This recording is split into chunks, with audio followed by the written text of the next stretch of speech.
जय जगन्नाथ भाई माने देखंतु एटा गोटे नुआ recipe soybean pakora.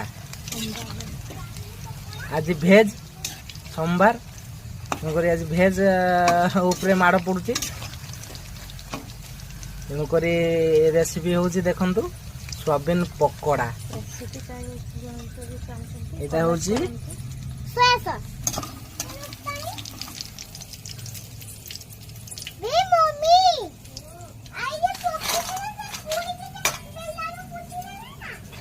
Soybean pakora गरम हो खाई हेनी टिके ठंडा हो।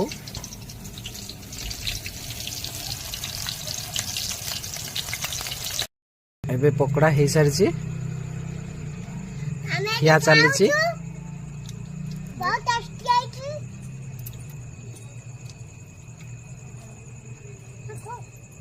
सोयाबीन पकोड़ा हमें खाऊचू